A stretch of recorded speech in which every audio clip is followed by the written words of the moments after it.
जय हिंद दोस्तों, रक्षित खन्ना के चैनल में आपका स्वागत है। दोस्तों कैसे हैं आप? उम्मीद करता हूं कि आप अच्छे होंगे। दोस्तों आज के इस वीडियो में मैं आपको दो जानकारियां दूंगा। सबसे पहली जानकारी मैं आपको दूंगा दिसंबर की पेंशन के बारे में। दिसंबर की पेंशन आपको कब मिलेगी? कुछ पेंशनर हैं जो मेरे पास कमेंट करते हैं और पूछते हैं कि सर दिसंबर की पेंशन कब मिलेगी। महीना शुरू होता नहीं है लेकिन पेंशनर्स परेशान हो जाते हैं महीने की पेंशन के बारे में। ऐसे कुछ पेंशनर्स हैं जो सवाल कर रहे हैं कि सर एक छोटी सी अपडेट दीजिए दिसंबर की पेंशन के बारे में कि दिसंबर की पेंशन कब मिलेगी। तो दोस्तों एक छोटी सी अपडेट मैं आपको दूंगा आगे। फिर दोस्तों एक और मैं आपको जानकारी दूंगा और यह जानकारी है, क्या असम राइफल के जवान को या फिर सीएपीएफ के जवान को या फिर आईटीबीपी के जवान को ओआरओपी का फायदा मिलेगा?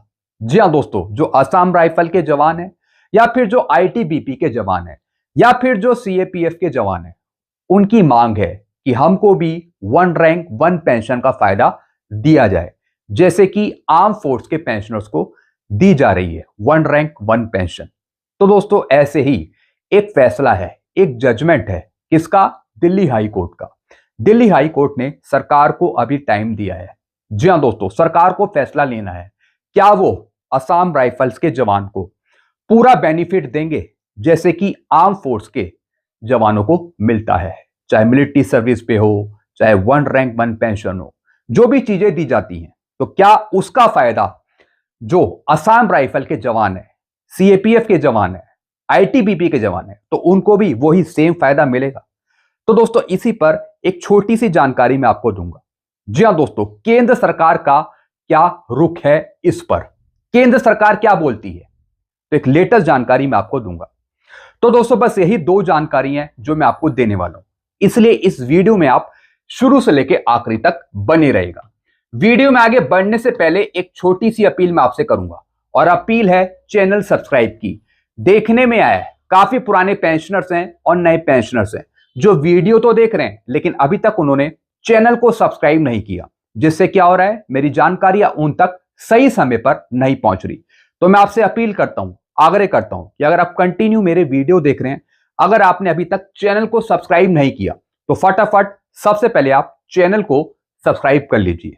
और देखने में आया है कितने पेंशनर्स ने चैनल को सब्सक्राइब नहीं किया, 34%, और कितनों ने किया है, 65%। तो दोस्तों इस परसेंटेज को आप 100% तक पहुंचाइए चैनल को सब्सक्राइब करके, ताकि आपको बेहतरीन जानकारियां, सटीक जानकारियां और आगे आने वाले वीडियो के नोटिफिकेशन आपको तुरंत मिल जाए। चैनल सब्सक्राइब करने के या फिर वीडियो देखने के आपको एक भी पैसे नहीं देने, सब कुछ आपके लिए फ्री में है। तो फटाफट सबसे पहले आप क्या करेंगे, चैनल को सब्सक्राइब। चैनल का नाम है रक्षित खन्ना। चलते हैं दोस्तों जानकारियों में आगे बढ़ते हैं। सबसे पहली जानकारी मैं आपको दूंगा दिसंबर की पेंशन के बारे में। जी हां दोस्तों, एक पेंशनर है, मैंने इनका नाम हाइड कर रखा है फॉर ए सिक्योरिटी पर्पस। एक पेंशनर है जो मेरे से सवाल करते हैं, सर जी दिसंबर की पेंशन कब मिलेगी, कोई अपडेट दीजिएगा। दोस्तों आपको पेंशन की टेंशन नहीं लेनी, आपकी पेंशन रुकेगी नहीं अगर आपने अपना लाइफ सर्टिफिकेट जमा कर दिया है। एज यूजुअली स्पर्श की तरफ से आपको जो महीने की पेंशन दी जाती है वो दी जाती है महीने के लास्ट डे में। अगर महीने के लास्ट डे में सैटरडे संडे पड़ रहा है तो आपको पेंशन दी जाती है फ्राइडे वाले दिन। लेकिन दोस्तों दिसंबर की पेंशन आपको मिलेगी कब मिलेगी? वेडनेसडे को, बुधवार वाले दिन। कब मिलेगी? 31 दिसंबर को, और वो भी 58% डीएडीआर के साथ। तो दोस्तों आपको टेंशन नहीं लेनी, आपकी पेंशन कोई नहीं रोक सकता। दिसंबर की पेंशन आपको मिलेगी, एक बार फिर बता रहा हूं, 31 दिसंबर को, 31 दिसंबर को आपको मिलेगी, ये नोट कर लीजिए। तो एक छोटी सी अपडेट दी जो मैंने आपको दी दिसंबर की पेंशन के बारे में। चलते हैं दोस्तों अगली जानकारी की तरफ। अगली जानकारी है दिल्ली उच्च न्यायालय का फैसला असम राइफल्स के जवान के लिए। जी हां दोस्तों, असम राइफल्स के जो जवान हैं उनकी डिमांड है कि हमको भी वन रैंक वन पेंशन का फायदा दिया जाए, मिलिट्री सर्विस पे का फायदा दिया जाए, वो अलाउंस, भत्ते, सभी चीज बढ़े हुए दिए जाएं जैसे कि आर्म फोर्स के जवानों को दिया जाता है। तो दोस्तों क्या सरकार वन रैंक वन पेंशन का फायदा, या फिर बढ़े हुए भत्तों का फायदा, या फिर मिलिट्री सर्विस पे का फायदा क्या असम राइफल्स के जवानों को, आईटीबीपी के जवानों को देगी? दोस्तों दोनों की कंडीशन अलग अलग है। जी हाँ दोस्तों, असम राइफल्स के जो जवान है वो भी कहीं ना कहीं देश की सेवा ही करते हैं।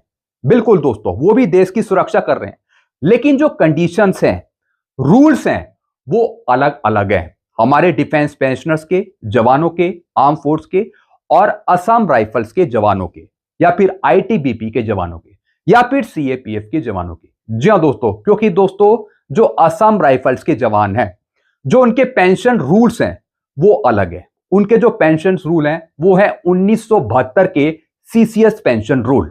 जी हाँ दोस्तों, और दोस्तों उनके जवानों को एनपीएस भी लागू है, जो 1/1/2004 के बाद अपॉइंट हुए हैं। आईटीबीपी के जवान हो गए, सीएपीएफ के जवान हो गए, या फिर असम राइफल के जवान हो गए, उनके लिए एनपीएस भी लागू है और ओपीएस भी लागू है।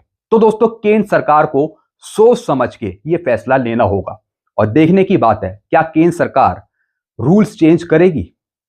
ये सब चीजें देखनी पड़ेगी। अब दोस्तों दिल्ली हाई कोर्ट का क्या फैसला आया था, फिर मैं आपको कुछ और बारीकी से रूल समझाऊंगा। दिल्ली उच्च न्यायालय, दिल्ली हाई कोर्ट ने हाल ही में केंद्र सरकार को निर्देश दिया है कि वे 3 महीने के भीतर यह निर्णय ले कि क्या असम राइफल के जवानों को सेना के समकक्ष, सेना के इक्वल वेतन, मिलिट्री सर्विस पे या फिर बढ़ी हुई पेंशन मिल सकती है। जी हां दोस्तों, जो आर्म फोर्स के पेंशनर्स हैं, जो जवान हैं, जो वो फैसिलिटी ले रहे हैं पेंशन में, मिलिट्री सर्विस पे अलाउंस पे, तो सारी चीजें असम राइफल्स को जवान को दी जाए, ऐसी मांग करी है। तो दोस्तों दिल्ली उच्च न्यायालय ने सरकार को टाइम दिया है। जी हां दोस्तों, और कितना टाइम दिया है? 3 महीने का सरकार को सोचने का टाइम दिया है।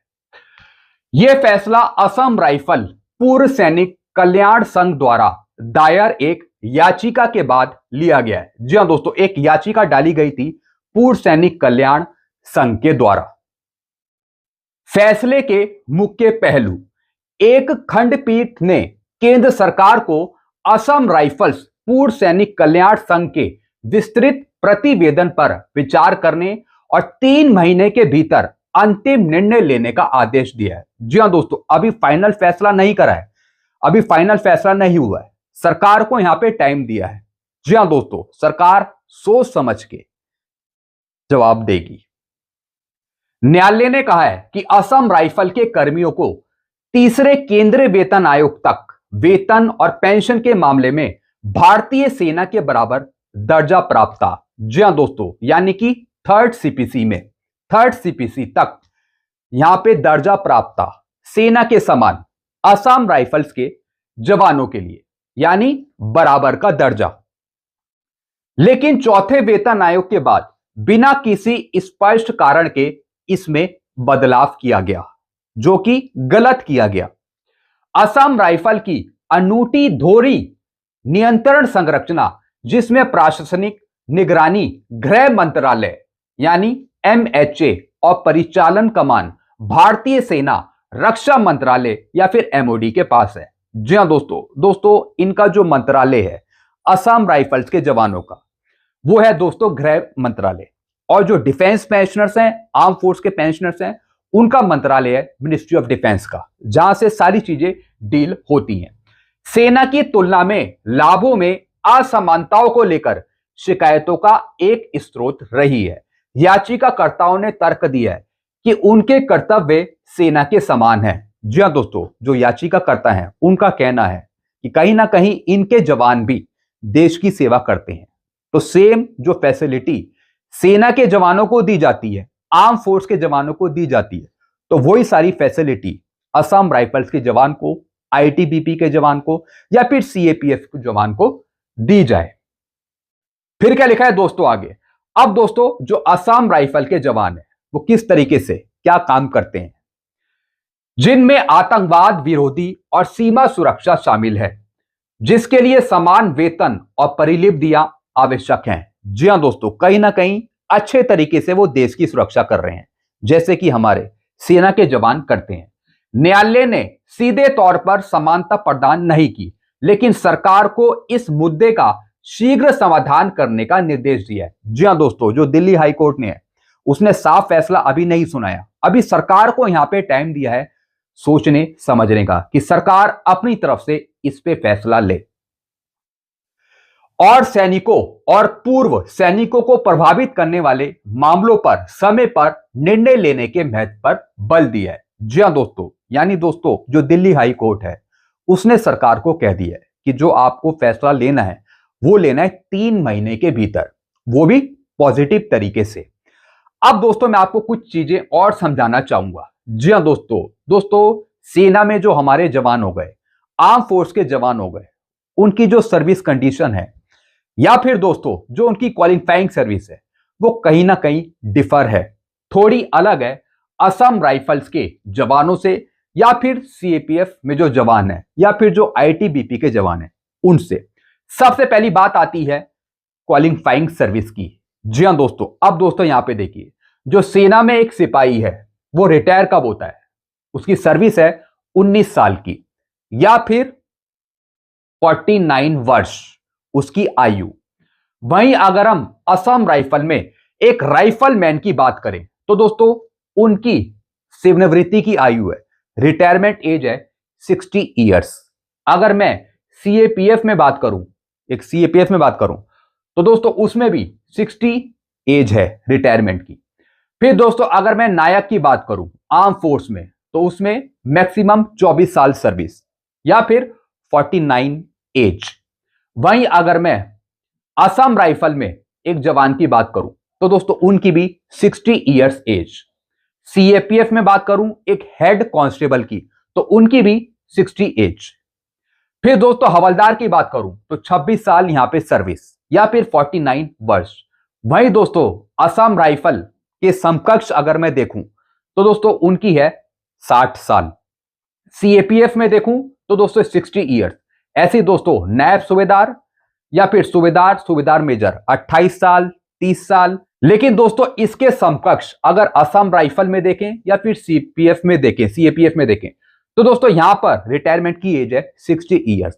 तो दोस्तों जो क्वालिफाइंग सर्विस है उसका यहां पे क्राइटेरिया अलग है हमारे सेना के जवान से, क्योंकि हमारे जो सेना के जवान है वो अर्ली रिटायरमेंट है, बहुत ही पहले रिटायरमेंट हो जाते हैं।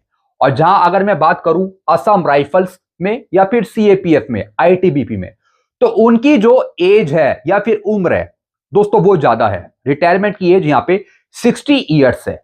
तो दोस्तों अगर वन रैंक वन पेंशन का फायदा लेना है तो गवर्नमेंट को कुछ रूल्स चेंज करने पड़ेंगे। जी हां दोस्तों, क्योंकि दोस्तों ओआरओपी जो दी जा रही है वो आर्म फोर्स के पेंशनर्स को दी जा रही है उनकी सर्विस कंडीशन को ध्यान में रखते हुए। जी हां दोस्तों, वन रैंक वन पेंशन का मतलब क्या है, यानी उनको फायदा देना जो कम उम्र में घर आ जाते हैं, जैसे कि हमारे जवान जेसीओ। जी हां दोस्तों, अब ओआरओपी उनके लिए थोड़ी है जो 60 इयर्स तक जॉब कर रहे हैं। ऐसे दोस्तों हमारे सिविल डिपार्टमेंट में कर्मचारी रिटायर होता है 60 साल में, तो क्या उनको भी वन रैंक वन पेंशन का फायदा मिलेगा? हालांकि दोस्तों सर्विस कंडीशन में अगर हम असम राइफल के जवान को देखें तो वो भी कहीं ना कहीं देश की सेवा कर रहे हैं, तो इनकी डिमांड है कि हमको भी वन रैंक वन पेंशन का फायदा दिया जाए, वो मिलिट्री सर्विस पे का फायदा दिया जाए जैसे कि आर्म फोर्स के जवानों को दिया जा रहा है। दोस्तों काफी चीजें यहां पे भिन्नता है, सब कुछ सेम नहीं है, काफी चीजें गवर्नमेंट को चेंज करनी पड़ेगी अगर असम राइफल के जवान को, आईटीबीपी के जवान को वन रैंक वन पेंशन का फायदा देना है। ओआरओपी की पूरी डेफिनेशन ही चेंज हो जाएगी, क्योंकि ओआरओपी जो दी जा रही है वो दी जा रही है जिनकी सर्विस कम है, हालांकि अधिकारियों को भी दी जा रही है जिनकी थोड़ी सर्विस ज्यादा है, तो दोस्तों उनको भी कहीं ना कहीं वन रैंक वन पेंशन का फायदा मिल रहा है।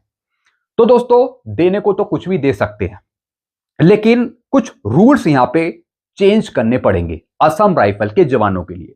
जी हां दोस्तों, तो दोस्तों यहां पे मैंने आपको रिटायरमेंट की एज समझाई, सेना में या फिर असम राइफल में या फिर सीएपीएफ में। जी हां दोस्तों, यहां पर रिटायरमेंट की एज में डिफरेंस है काफी। फिर दोस्तों एक और चीज मैं आपको समझाना चाहूंगा। अब यहां पे देखिए, अब केंद्र सरकार क्या कहती है, किस कंडीशन में जो असम राइफल के जवान है उनको वन रैंक वन पेंशन का फायदा नहीं मिल सकता, या फिर सेना के समान समान वेतन, पेंशन या फिर मिलिट्री सर्विस पे नहीं मिल सकती असम राइफल के जवानों को। अर्धसैनिक बलों के लिए ओआरओपी की संभावना कम है। जी हां दोस्तों, जैसा मैंने आपको बताया कि संभावनाएं कुछ ना कुछ कम है, सारी चीजें चेंज करनी पड़ेगी। अब यूट्यूब में यूट्यूबर्स ने तो बता दिया कि बल्ले बल्ले हो गई असम राइफल्स के जवानों की, सीएपीएफ की जवानों की, आईटीबीपी के जवानों की।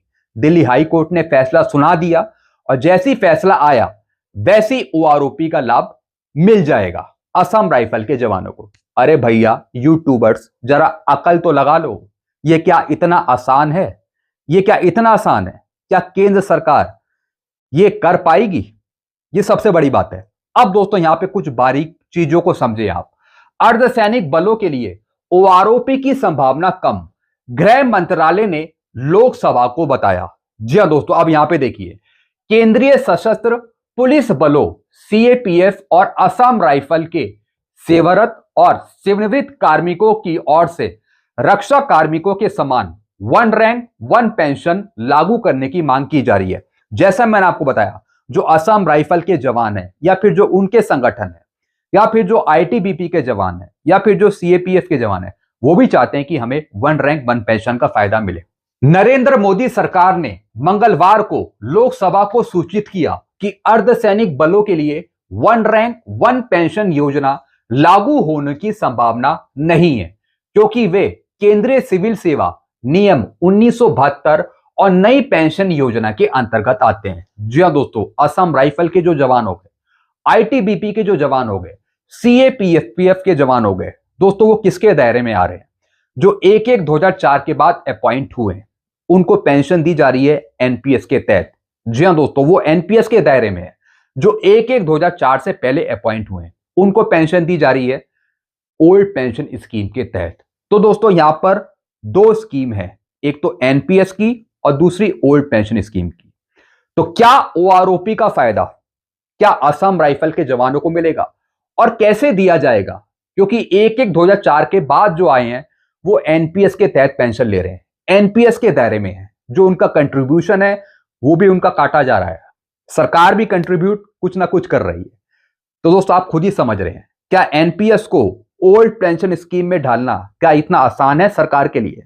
कहने को तो आप कुछ भी कह सकते हैं, यूट्यूब पे तो आप कुछ भी बोल सकते हैं, लेकिन क्या वास्तव में हकीकत में क्या वो है, ये जानना बहुत जरूरी है।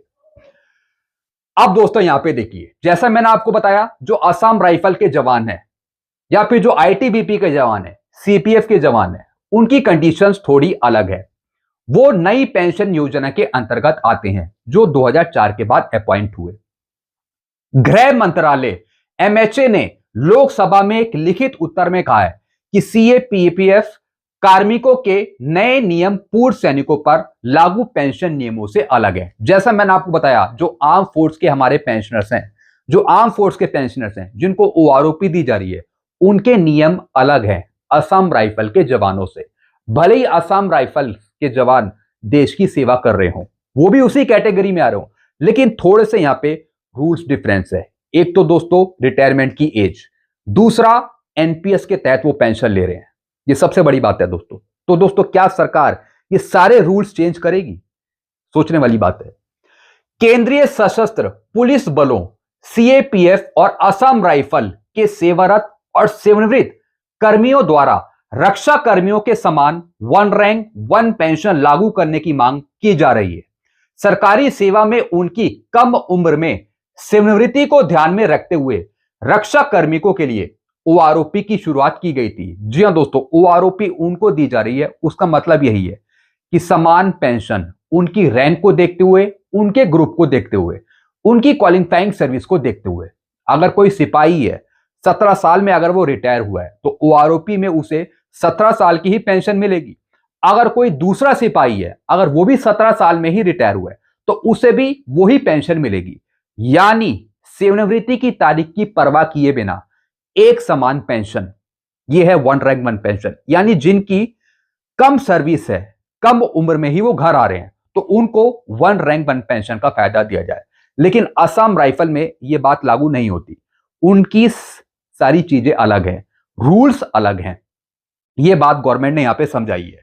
फिर क्या लिखा है दोस्तों, हालांकि सीएपीएफ कर्मी अपने पद के आधार पर 57 से 60 वर्ष की आयु में सेवानिवृत्त होते हैं। जैसा कि दोस्तों मैंने आपको अभी टेबल समझाई थी, मैंने आपको बताया था कि जो एक सेना का जवान है वो कब रिटायर होता है, फिर उसी के साथ जो असम राइफल का जवान है वो कब रिटायर होता है, सीएपीएफ का जवान कब रिटायर होता है, 57 से 60 एज में। तो दोस्तों जो रिटायरमेंट की एज है वो काफी डिफरेंस है। फिर दोस्तों आगे क्या लिखा है, गृह मंत्रालय ने लोकसभा को बताया है कि सीएपीएफ कार्मिकों के लिए केंद्रीय सिविल सेवा पेंशन नियम 1972 तथा 1 जनवरी 2004 को या फिर उसके बाद सेवा में शामिल होने वाले कार्मिकों के लिए नई पेंशन योजना लागू है। जी हां दोस्तों, जैसा मैंने आपको बताया 1/1/2004 के बाद जो अपॉइंट हुए असम राइफल के जवान है उनके लिए एनपीएस लागू है। आईटीबीपी के जो जवान है, सीएपीपीएफ के जो जवान है उनके लिए भी एनपीएस लागू है, जो कि पूर्व सैनिकों के मामले में लागू पेंशन नियमों से भिन्न है। जी हां दोस्तों, अब जो हमारे आर्म फोर्स के पेंशनर्स हैं उनको थोड़ी एनपीएस लागू है, वो तो अपनी ओआरओपी ले रहे हैं, उनको 1 रैंक 1 पेंशन का फायदा मिल रहा है। तो दोस्तों आपने देखा यहां पे कि किस तरीके से रूल्स डिफरेंस हैं। तो क्या एनपीएस छोड़कर ओआरओपी दी जाएगी असम राइफल के जवान को? यह सबसे बड़ी सोचने वाली बात है। क्या इतना बड़ा बदलाव सरकार करेगी असम राइफल्स के जवानों के लिए? क्या मिलिट्री सर्विस पे का फायदा मिलेगा उनको? क्योंकि दोस्तों असम राइफल्स के जो जवान हैं जो 2004 से पहले के हैं वो फायदा ले रहे हैं लास्ट पे डॉन का 50% पेंशन, लास्ट पे डॉन का 50% पेंशन ले रहे हैं। वो सीसीएस पेंशन रूल 1972 और 1921 के दायरे में आ रहे हैं। तो क्या उनको उनकी पेंशन में मिलिट्री सर्विस पे ऐड करेंगे? ये एक सोचने वाली बात है। अगर ऐसा होता है तो दोस्तों फिर काफी बड़ा बदलाव होगा। केंद्रीय रिजर्व पुलिस बल सीआरपीएफ, सीमा सुरक्षा बल बीएसएफ, केंद्रीय औद्योगिक सुरक्षा बल सीआईएसएफ, भारत तिब्बत सीमा पुलिस आईटीबीपी और सीएपीएफ जैसे अर्धसैनिक बलों में लगभग 9 लाख जवान और अधिकारी हैं।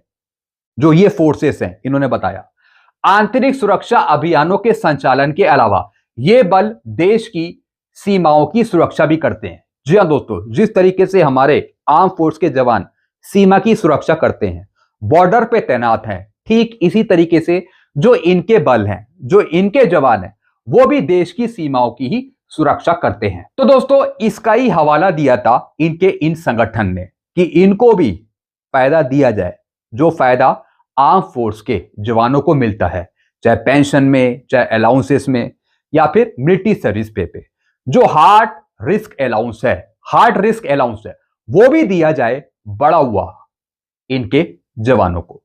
तो दोस्तों अगर कोर्ट फाइनल फैसला सुना देता है, अगर कोर्ट फाइनल फैसला सुनाता है सरकार के अगेंस्ट, तब दोस्तों कुछ बात बन सकती है, क्योंकि केंद्र सरकार अपने यही तर्क देगी जो मैंने आपको यहां पे समझाए, और केंद्र सरकार का भी यहां पे यही कहना है। तो दोस्तों बहुत सारी चीजें हैं जो मैंने आपको यहां पे समझाई, खाली कोर्ट का जजमेंट आना ही काफी नहीं है। सरकार उसे कैसे ले रही है, सरकार अपने एविडेंस क्या रख रही है, वो सबसे ज्यादा इंपॉर्टेंट है। तो देखेंगे दोस्तों क्या फैसला होता है इसमें फाइनली, आखिर देखेंगे केंद्र सरकार अपने क्या तर्क रखती है। बाकी बारीकियां मैंने आपको समझा दी, क्या रूल्स हैं, किसके तहत क्या पेंशन ले रहे हैं, सब कुछ मैंने आपको समझा दिया।